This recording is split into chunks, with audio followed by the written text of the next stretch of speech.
ಶ್ರೀ ಗಣೇಶಾಯ ನಮಃ. ಶ್ರೀ ಗುರುಭ್ಯೋ ನಮಃ. ಶ್ರೀ ಸರಸ್ವತ್ಯೈ ನಮಃ. ಶ್ರೀಮಾತ್ರೇ ನಮಃ. ಭಜೆ ಶ್ರೀಚಕ್ರಮಧ್ಯಸ್ಥಾಂ ದಕ್ಷಿಣೋತ್ತರಯೋಃ ಸದಾಂ ಶ್ಯಾಮಾವಾರ್ತಾಳಿ ಸಂಸೇವ್ಯಾಂ ಭವಾನೀಂ ಲಲಿತಾಂಬಿಕಾಂ. ಎಲ್ಲರಿಗೂ ನಮಸ್ಕಾರಗಳು. ಆತ್ಮೀಯರೇ, ಕಳೆದ ಉಪನ್ಯಾಸದಲ್ಲಿ ಶ್ರೀಲಲಿತೆಯ 756ನೆಯ ಶ್ರೀನಾಮ ಚಂಡಮುಂಡಾಸುರ ನಿಷೂದಿನಿ ಅನ್ನುವ ನಾಮಚಿಂತನೆಯನ್ನು ತಿಳಿಯುವ ಪ್ರಯತ್ನ ಮಾಡಿದ್ದೆವು. ಈಗ ಶ್ರೀಮಾತೆಯ 757ನೆಯ ಶ್ರೀನಾಮ ಕ್ಷರಾಕ್ಷರಾತ್ಮಿಕಾ. ಶ್ರೀಮಾತೆಯೇ ಕ್ಷರ ಹಾಗೂ ಅಕ್ಷರ ಸ್ವರೂಪಳಾಗಿದ್ದಾಳೆ ಅಂತ. ಆತ್ಮೀಯರೇ, ಈ ನಾಮವು ಬಹಳ ಚಿಂತನೆಗೆ ಒಳಪಡುವಂಥ ಶ್ರೀನಾಮವಾಗಿದೆ. ಹಲವಾರು ಅರ್ಥಸ್ಥನಗಳನ್ನು ತಾನು ಹೊಂದಿದೆ. ಹೀಗಾಗಿ ಒಂದೊಂದನ್ನು ವಿವರಣಾತ್ಮಕವಾಗಿ ನೋಡ್ತಾ ಹೋಗೋಣ. ಕ್ಷರ ಅಂತಂದರೆ ಅನಿಯಮಿತವಾದ ಸಂಖ್ಯೆ ಅಂತ. ಅಂದರೆ ವರ್ಣಮಾಲೆಯ ಎಲ್ಲ ಅಕ್ಷರ ಸಮೂಹ ಸಂಖ್ಯೆಗೆ ಕ್ಷರ ಅಂತ ಹೆಸರು ಅಂತ. ಹಾಗಾಗಿ ಅನಿಯತವಾದ ಅನಂತವಾದ ಮಾತೃಕಾವರ್ಣ ರೂಪಿಣಿ ನೀನು ಅಂತ ಹೇಳ್ತಾ ಇದ್ದಾರೆ ಕ್ಷರ ಅನ್ನುವ ನಾಮದಿಂದ. ಮತ್ತೆ ಕ್ಷರಾಕ್ಷರ ಅನ್ನುವುದರಲ್ಲಿ ಅಕ್ಷರ ಅಂತಂದರೆ ಪ್ರಣವ ಅಂತ, ಅಂದರೆ ಓಂಕಾರ. ಅದನ್ನೇ ಏಕಾಕ್ಷರ ಅಂತ ಕರೆದರು. ಅದೂ ನೀನೇ ಆಗಿದ್ದೀಯಾ. ಆದ್ದರಿಂದ ಜಗನ್ಮಾತೆ ಕ್ಷರಾಕ್ಷರಗಳಿಗೆ ಜೀವಾಳವಾಗಿದ್ದೀಯೇ, ಕ್ಷರಾಕ್ಷರಗಳಿಗೆ ನೀನೇ ಆತ್ಮಳಾಗಿದ್ದೀಯೇ. ಆದ್ದರಿಂದ ನೀನು ಕ್ಷರಾಕ್ಷರಾತ್ಮಿಕಾ ಅಂತ ಕರೆದರು. ಕ್ಷರಾಣಿ ಅನಿಯತ ಸಂಖ್ಯಾನಿ ಅಕ್ಷರಾಣಿ ವರ್ಣಾನಿ ಆತ್ಮಸ್ವರೂಪಂ ಯಸ್ಯಾಹ ಸಾ ಅನ್ನುವ ವಿವರಣೆಯನ್ನು ಕೊಟ್ಟಿದ್ದಾರೆ. ಇನ್ನು ಈ ಮಾತಿಗೆ ಪುಷ್ಟಿ ಕೊಡ್ತಾ ವರಾಹ ಪುರಾಣ ಹೀಗೆ ಹೇಳುತ್ತೆ: ದೇವಿಯು ಏಕಾಕ್ಷರಳೂ ಹೌದು, ಸರ್ವಾಕ್ಷರಳೂ ಹೌದು. ಅವಳೇ ವಿಶ್ವೇಶ್ವರಿ, ಅವಳೇ ಅಮಿತಾಕ್ಷರಳು ಅಂತ ಹೇಳ್ತಾ, ಏಕಾಕ್ಷರೇತಿ ವಿಖ್ಯಾತ ಸರ್ವಾಕ್ಷರಮಯೀ ಶುಭ ಸೈವ ವಿಶ್ವೇಶ್ವರಿ ದೇವಿ ಸೈವ ಕ್ವಾಪ್ಯಮಿತಾಕ್ಷರ ಅನ್ನುವ ವಿವರಣೆಯನ್ನು ಕೊಟ್ಟಿದ್ದಾರೆ. ಏಕಾಕ್ಷರ ಅಂತಂದರೆ ಓಂಕಾರ, ಸರ್ವಾಕ್ಷರ ಅಂದರೆ ಆ ಓಂಕಾರದ ವಿಸ್ತೃತವಾದ ವರ್ಣಮಾಲೆ ಅಂತ. ಮತ್ತೊಂದು ಅರ್ಥದಲ್ಲಿ ನಮಗೆ ಈ ಪ್ರಪಂಚವು ಅನೇಕ ಬಗೆಯಲ್ಲಿ ವಿವಿಧವಾಗಿ ಕಾಣುತ್ತೆ. ಅದನ್ನೇ ಕ್ಷರ ಅಂತ ಕರೆದರು. ಈ ಕ್ಷರ ಅನ್ನುವ ವಿಶ್ವ ಶಾಶ್ವತ ಅಲ್ಲ. ಆದರೆ ಈ ಕ್ಷರವಾಗುವ ಅಂದರೆ ನಾಶವಾಗುವ ಅನೇಕ ಎನಿಸಿದಂಥ ಈ ವಿಶ್ವದಲ್ಲಿ ತಿಳಿಯಬೇಕಾದ್ದು ಒಂದನ್ನೇ, ಅದೇ ಅಕ್ಷರ ಅಂತ ಹೇಳ್ತಾ ಇದ್ದಾರೆ. ಅದೇ ಶ್ರೀಮಾತೆ ಅಂತ. ಈ ಅಕ್ಷರವೇ ಎಲ್ಲ ಅಕ್ಷರಗಳಲ್ಲಿಯೂ ವ್ಯಾಪಕವಾಗಿದೆ. ಈಗ ಈ ಅನೇಕತ್ವವೆಂಬ ವಿಶ್ವದಲ್ಲಿ ವ್ಯಾಪಿಸಿರುವುದೂ ಸಹ ಏಕತ್ವವೇ ಅನಿಸಿರುವಂಥ ಭಗವತಿ ಎನ್ನುವ ಜ್ಞಾನ ನಮಗಿರಬೇಕು. ಆದ್ದರಿಂದ ಏಕಾತ್ಮಳಾದಂತಹ ಅಮ್ಮನನ್ನು ತಿಳಿಯಲು ಈ ವಿಶ್ವವನ್ನು ದಾಟಿ ಎಲ್ಲೋ ಮಣಿದ್ವೀಪಕ್ಕೆ ಹೋಗಬೇಕಾಗಿಲ್ಲ. ಕಾಣುತ್ತಿರುವ ವಿಶ್ವವೆಲ್ಲ ಅಮ್ಮನ ಸ್ವರೂಪವೇ, ಅವಳ ವಿಭೂತಿಯೇ ಅಂತ ತಿಳಿಯಬೇಕು.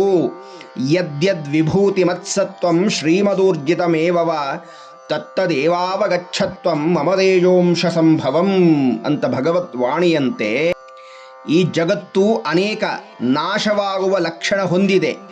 ಇಂತಹ ಕ್ಷರ ಲಕ್ಷಣ ಹೊಂದಿರುವಂತಹ ಜಗತ್ತಿನಲ್ಲಿ ವ್ಯಾಪಿಸಿರುವಂತಹ ಏಕವಾದ ಕ್ಷರಸ್ವರೂಪಳಾದ ಅಮ್ಮನೆ ಅನ್ನುವ ಜ್ಞಾನ ದೃಷ್ಟಿಯಿಂದ ವಿಶ್ವಮಾತೆಯನ್ನು ನೋಡಬೇಕು.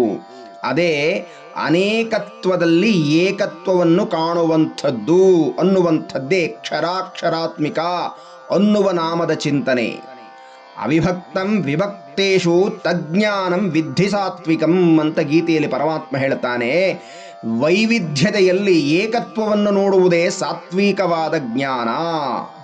ಹೀಗಾಗಿ ಕ್ಷರ ಅಕ್ಷರ ಎಲ್ಲವೂ ಅವಳೇ ಆಗಿದ್ದಾಳೆ ಅನ್ನುವಂತಹ ದೃಷ್ಟಿಯಲ್ಲಿ ನೋಡಬೇಕು. ಇಷ್ಟೊತ್ತು ಇದನ್ನು ಜಗತ್ತಿಗೆ ಹೋಲಿಸಿದ್ವಿ. ಇದನ್ನು ಈಗ ಮಾನವನಿಗೆ ಹೋಲಿಸಿ ನೋಡಬೇಕು. ಈ ಮಾನವನೂ ಸಹ ಅನೇಕ, ಎಷ್ಟೆಷ್ಟೋ ಬಣ್ಣಗಳು, ಎಷ್ಟೆಷ್ಟೋ ಜಾತಿ, ಎಷ್ಟು ಮತಗಳಿದ್ದಾವೋ ಯಾರಿಗೂ ಗೊತ್ತಿಲ್ಲ. ಇಷ್ಟಿದ್ದರೂ ಕೂಡ ಎಲ್ಲರಲ್ಲೂ ಇರುವಂಥದ್ದು ಒಂದೇ ಚೈತನ್ಯ. ಸರ್ವ ಚೈತನ್ಯ ರೂಪಾಂತಾಂ ಆದ್ಯಾಂ ವಿದ್ಯಾಂಚ ಧೀಮಹಿ ಅಂತ ಅಮ್ಮನನ್ನು ಪ್ರಾರ್ಥನೆ ಮಾಡ್ತೇವೆ.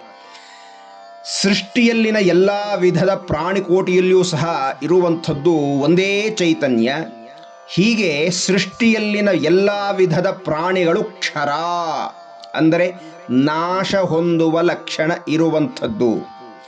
ಆ ನಾಶ ಹೊಂದುವ ಲಕ್ಷಣವಿರುವ ಪ್ರಾಣಿಗಳಲ್ಲಿರುವಂತಹ ಚೈತನ್ಯ ಮಾತ್ರ ಅಕ್ಷರ ಅಂದರೆ ಶಾಶ್ವತ ಸನಾತನ ಅಂತ ಹೇಳುವಂಥದ್ದು. ಈಗ ನಾವು ಉಪಾಧಿ ಮತ್ತು ಚೈತನ್ಯ ಅಂತ ಎರಡನ್ನು ಹೇಳಿದ್ದು. ಈ ಉಪಾಧಿಯಲ್ಲಿ ಇರುವುದು ಏನು? ಚೈತನ್ಯವೇ. ಈ ಚೈತನ್ಯ ಇದ್ದರೇನೆ ಅವನು ಬದುಕಿದ್ದಾನೆ ಅನ್ನುವಂಥದ್ದು. ಚೈತನ್ಯ ಇಲ್ಲ ಅಂದರೆ ಸರಿ ನೋಡ್ರಪ್ಪ ಮುಂದಿನ ಕಾರ್ಯ ಏನಿದು ಬೇಗ ಮಾಡಿ ಮುಗಿಸಿ ಅಂತ ಹೇಳಿಬಿಡ್ತಾರೆ. ಹಾಗಾಗಿ ಅಕ್ಷರವಾದ ಚೈತನ್ಯ ಯಾವುದರಿಂದ ತಿಳಿಯುತ್ತದೆಯೋ ಅಂದರೆ ಕ್ಷರವಾಗುವ ಶರೀರದ ಮೂಲಕ ತಿಳಿಯುವುದಾದ್ದರಿಂದ ಕ್ಷರವಾದ ಶರೀರ ಮತ್ತು ಅಕ್ಷರವಾದ ಚೈತನ್ಯ ಈ ಎರಡೂ ಸಹ ಲಲಿತೆಯೇ ಅನ್ನುವಂಥ ಜ್ಞಾನ ಬರಬೇಕು. ಹಾಗೆ ತಿಳಿದಾಗ ಜಗನ್ಮಾತೆಯೇ ಕ್ಷರಾಕ್ಷರಾತ್ಮಿಕ ಅನ್ನುವ ಜ್ಞಾನ ನಮಗೆ ಸಿದ್ಧಿಯಾಗತ್ತೆ. ಇದನ್ನ ಪರಮಾತ್ಮನಾದ ಗೀತಾಚಾರ್ಯ ಗೀತೆಯಲ್ಲಿ ತುಂಬ ಸುಸ್ಪಷ್ಟವಾಗಿ ವಿವರಣೆಯನ್ನು ಕೊಟ್ಟಿದ್ದಾನೆ. ದ್ವಾಮಿಮೌ ಪುರುಷೌ ಲೋಕೆ ಕ್ಷರಶ್ಚಾಕ್ಷರ ಏವಚ ಕ್ಷರಃ ಸರ್ವಾಣಿ ಭೂತಾನಿ ಕೂಟಸ್ಥೋಕ್ಷರ ಉಚ್ಯತೆ ಯಸ್ಮಾತ್ ಕ್ಷರಮತೀತೋಹಂ ಅಕ್ಷರಾದಪಿ ಚೋತ್ತಮ ಅತೋಸ್ಮಿ ಲೋಕೆ ವೇದೇ ಚ ಪ್ರಥಿತಃ ಪುರುಷೋತ್ತಮಃ ಅಂತ ಹೇಳಿದ್ದಾನೆ ಸ್ವಾಮಿ. ಈ ಲೋಕದಲ್ಲಿ ನಾಶವಾಗುವ ಮತ್ತು ನಾಶವಾಗದ ಅನ್ನುವಂಥ ಎರಡು ಬಗೆಯದ್ದಿದೆ. ಅದೇ ಕ್ಷರ ಹಾಗೂ ಅಕ್ಷರ ಅಂತ. ಎಲ್ಲ ಪ್ರಾಣಿಗಳು ನಾಶವಾಗುವಂಥದ್ದು. ಆ ನಾಶ ಹೊಂದುವ ಪ್ರಾಣಿಗಳಲ್ಲಿ ನಾಶವಾಗದ ಅವಿನಾಶಿ ಕೂಟಸ್ಥನಿದ್ದಾನೆ, ಅವನೇ ಅಕ್ಷರ, ಅವನೇ ಜೀವಾತ್ಮ. ಅಂದರೆ ಈ ಶರೀರ ನಾಶವಾಗುವಂಥದ್ದು, ಅದರಲ್ಲಿ ನಾಶವಾಗದ ಕೂಟಸ್ಥ ಅಂದರೆ ಜೀವಾತ್ಮನಿದ್ದಾನೆ, ಅವನೇ ಅಕ್ಷರ ಅಂತ ತಿಳಿಯಬೇಕು. ಈ ಜೀವಾತ್ಮ ಅಂದುಕೊಳ್ತಾನಂತೆ ಅಜ್ಞಾನದಿಂದ, ನಾನು ಬಾಲಕನಾಗಿದ್ದಾಗ ಬಹಳ ವಿದ್ಯಾವಂತನಾಗಿದ್ದೆ, ಮಹಾ ಚುರುಕಾಗಿದ್ದೆ, ನಾನು ಯುವಕನಾಗಿದ್ದಾಗ ಮಹಾ ಸುಂದರನಾಗಿದ್ದೆ, ನಾನು ಪ್ರಾಯದಲ್ಲಿ ಬಂದಾಗ ಮಹಾಬಲವಂತನಾಗಿದ್ದೆ, ಶ್ರೀಮಂತನಾಗಿದ್ದೆ, ನಾನು ಸ್ವಲ್ಪ ವಯಸ್ಸಾದ ಮೇಲೆ ರೋಗಗಳು ಬಂದು ಕ್ಷೀಣವಾದೆ. ಹೀಗೆ ಹೇಳುತ್ತಿರುವಾಗ ಈ ಪ್ರತಿಯೊಂದರ ಹಿಂದೆ ನಾನು ನಾನು ನಾನು ಅಂತ ಸೇರಿಸ್ತಾ ಬರ್ತಾ ಇದ್ದಾನಲ್ಲ, ಅವನೇ ಜೀವಾತ್ಮ ಅಂತ.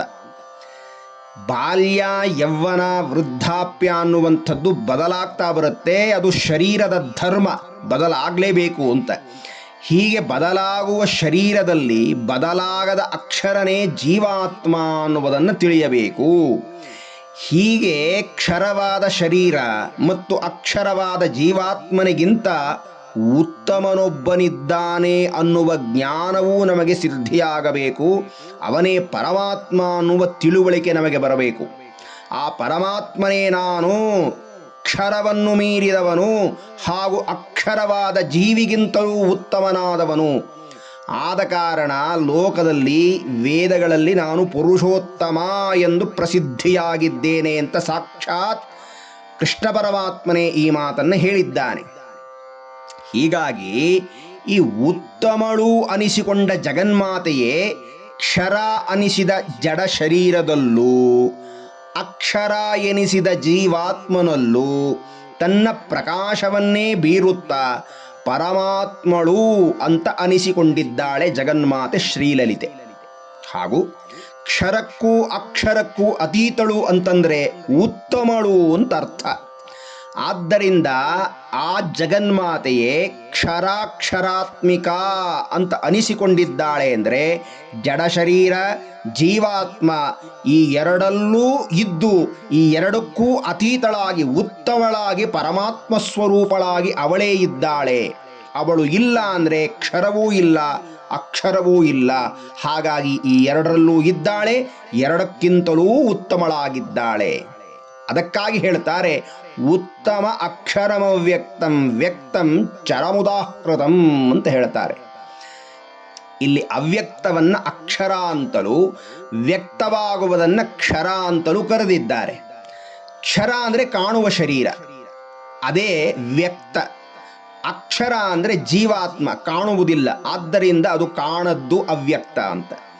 ಈ ಜೀವಾತ್ಮನು ಯಾವ ಉಪಾದಿಯನ್ನು ಸ್ವೀಕರಿಸಿಬಿಟ್ರೆ ಆ ಉಪಾದಿಯ ಧರ್ಮವೇನೋ ಅದರ ಪಾಲನೆ, ಅದರ ಪೋಷಣೆ, ಆ ದೇಹ ಧರ್ಮ, ಅದನ್ನು ಅನುಸರಣೆ ಮಾಡಿಕೊಂಡು ಹೊರಟೋಗ್ತಾನೆ ಜೀವಾತ್ಮ.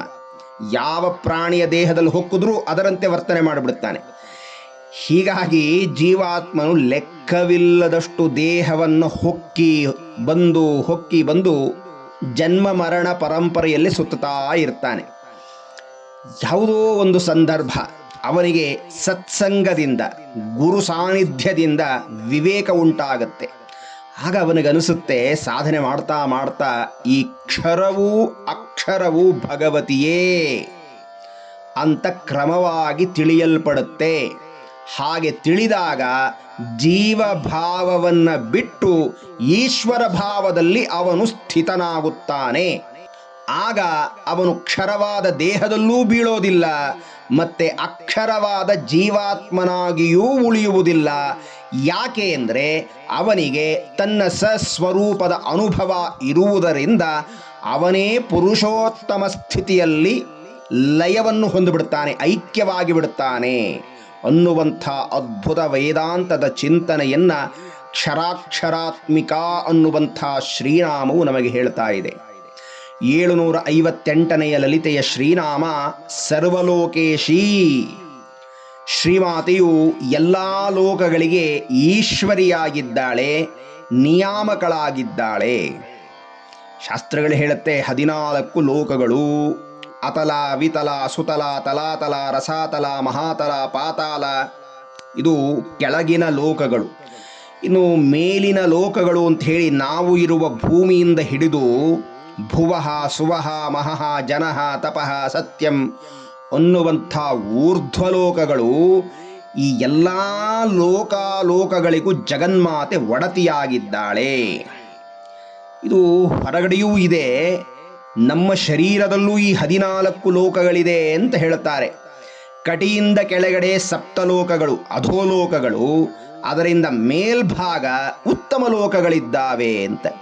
ಹೀಗಾಗಿ ಈ ಶರೀರದ ಎಲ್ಲ ಲೋಕಗಳು ಸಕ್ರಿಯವಾಗಿ ಕೆಲಸ ಮಾಡಬೇಕು ಅಂತಂದರೆ, ಹೊರಗಡೆಯ ಲೋಕಗಳಾಗಿರಬಹುದು, ನಮ್ಮ ಒಳಗಡೆನ ಶರೀರದ ಲೋಕಗಳಾಗಿರಬಹುದು, ಎಲ್ಲವೂ ಕೆಲಸ ಮಾಡಬೇಕಾದರೆ, ಸಕ್ರಿಯವಾಗಿರಬೇಕಾದರೆ, ಚೈತನ್ಯಶೀಲವಾಗಿರಬೇಕಾದರೆ ಅಲ್ಲಿ ಜಗನ್ಮಾತೆ ನೆಲೆಯಾಗಿರಬೇಕು. ಅವಳು ಸರ್ವಲೋಕಕ್ಕೆ ಈಶ್ವರಿಯಾಗಿದ್ದು ಒಳಗಡೆ ಈಶ್ವರ ಸರ್ವಭೂತಾನಾಂ ಹೃದ್ದೇಶೇರ್ಜುನ ತಿಷ್ಠತಿ ಅಂತ ಹೇಳಿ ಅವಳ ಒಳಗಡೆ ಇದ್ದು ಈ ಶರೀರವನ್ನು ನಡೆಸ್ತಾ ಇದ್ದರೆ ಆಗ ಸರ್ವಲೋಕೇಶಿ ಅಂತ ಅನಿಸಿಕೊಳ್ಳುತ್ತಾಳೆ. 759ನೆಯ ಲಲಿತೆಯ ಶ್ರೀನಾಮ ವಿಶ್ವಧಾರಿಣಿ ಅಂತ. ಶ್ರೀಮಾತೆಯೇ ಈ ವಿಶ್ವವನ್ನು ಧರಿಸಿದ್ದಾಳೆ. ಆಧಾರಭೂತ ಜಗತಸ್ತ್ವಮೇಕ ಅಂತ ಹೇಳಿ ಸಪ್ತಶತಿಯಲ್ಲಿ ಜಗನ್ಮಾತೆಯನ್ನು ದೇವಾನುದೇವತೆಗಳು ಪ್ರಾರ್ಥನೆ ಮಾಡಿದ್ದಾರೆ. ಅಮ್ಮ, ಜಗತ್ತಿಗೆ ಏಕಮಾತ್ರ ಆಧಾರಳು, ಪೋಷಕಳು ನೀನಾಗಿದ್ದೀಯೇ ಅಂತ. ಮತ್ತೊಂದು ವ್ಯಾಖ್ಯಾನದಲ್ಲಿ ಭೂಮಿರ್ಧೇನುರ್ಧರಣಿ ವಿಶ್ವಧಾರಿಣಿ ಅಂತ ಹೇಳುತ್ತಾರೆ. ಅಂದರೆ ಭೂಮಿಯ ರೂಪದಲ್ಲಿ ಇದ್ದು ಎಲ್ಲವನ್ನ ಧರಿಸುತ್ತಿರುವವಳು ನೀನೇ. ಹಾಗೆಯೇ ಜಗನ್ಮಾತೆ ಎಲ್ಲ ಲೋಕಗಳಿಗೆ ಒಡತಿ ಮಾತ್ರ ಅಲ್ಲ, ಇಡೀ ಸಮಸ್ತವಾದ ಸೃಷ್ಟಿಯನ್ನು ಧರಿಸಿದ್ದು ಮಾತ್ರವಲ್ಲದೆ ಪೋಷಣೆಯನ್ನೂ ಮಾಡ್ತಾ ಇದ್ದಾಳೆ.